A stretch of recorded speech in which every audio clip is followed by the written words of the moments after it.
En esta primera lección del módulo tercero de las condiciones de trabajo se van a analizar cuáles son las funciones del trabajador, su clasificación profesional y la delimitación o determinación de su lugar de trabajo.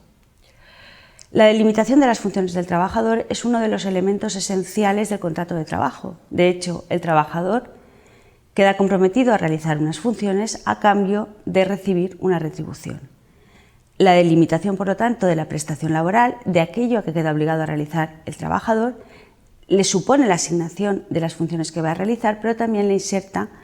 en un sistema organizativo con una serie de derechos y obligaciones. La delimitación o determinación de esas funciones de trabajo supone tener en cuenta la clasificación profesional del trabajador, y esta a su vez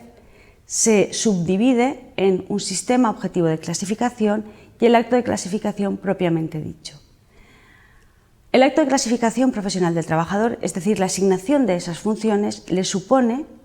adscribirle a un grupo profesional, y ese grupo profesional previamente es el que ha tenido que estar delimitado en el convenio colectivo, mediante lo que se denomina el sistema de clasificación profesional. Es decir, el sistema de clasificación profesional en la empresa determina el cuadro de funciones que existen en la empresa, organizadas y sistematizadas a día de hoy, porque han desaparecido las categorías profesionales, en grupos profesionales. Será el convenio colectivo o el pacto el que determine cuál es el sistema de clasificación aplicable en la empresa. Ese sistema de clasificación que, como digo, a día de hoy tiene que ser por grupos profesionales, a su vez, en cuanto al grupo, que debe ser horizontal o prácticamente homogéneo internamente,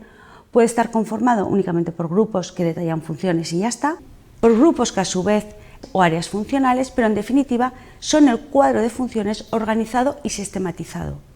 como tal sistema de clasificación profesional. Las partes, cuando en el contrato de trabajo van a firmar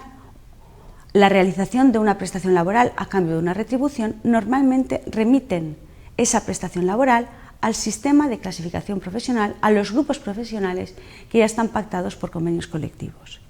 Por lo tanto, el acto de clasificación profesional, la delimitación concreta en el contrato de trabajo de aquello a que queda obligado a realizar el trabajador, puede hacerse detallando las funciones o remitiendo a las funciones de uno de los grupos que establece el convenio colectivo. Lo que no puede hacerse en el contrato de trabajo únicamente es fijar un nivel retributivo, porque entonces está claro el salario o la retribución que percibe el trabajador, pero no aquello a que queda comprometido a realizar para recibir esa retribución. Las funciones, por lo tanto, se delimitan o bien estableciendo aquello en concreto que queda obligado a realizar el trabajador o por remisión a un grupo profesional. Eso es lo que en principio debe quedar establecido en el contrato de trabajo, sin que ello impida que, como veremos en otro módulo, luego se puedan modificar las funciones que queda comprometido a realizar el trabajador y sin que ello impida tampoco pactar la polivalencia profesional o la posibilidad de realizar funciones de más de un grupo de los que establece el convenio colectivo. Por lo demás, si la prestación laboral de aquello que queda obligado a realizar el trabajador es importante, también lo es fijar el lugar de prestación de esos servicios, que puede ser, que normalmente es lo habitual, el centro de trabajo de la empresa, el centro de trabajo como tal, el fijado por el empresario, o puede que el lugar de trabajo sea el domicilio del trabajador o el puesto elegido por él. Existen, por lo tanto, contratos a distancia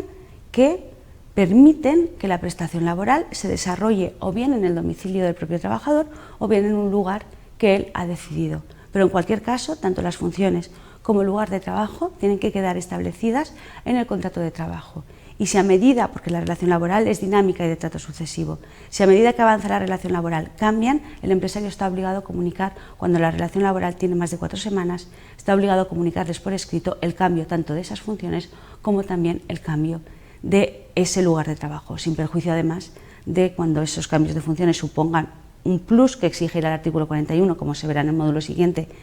exige además otros procedimientos y la concurrencia de ciertas causas, y lo mismo en lo que se refiere al lugar de trabajo. Si el cambio es un cambio además de domicilio particular, de residencia habitual del trabajador, exigirá seguir un procedimiento, el del artículo 40. Pero para eso y para otras cuestiones os remito a otra lección. Hasta la próxima lección.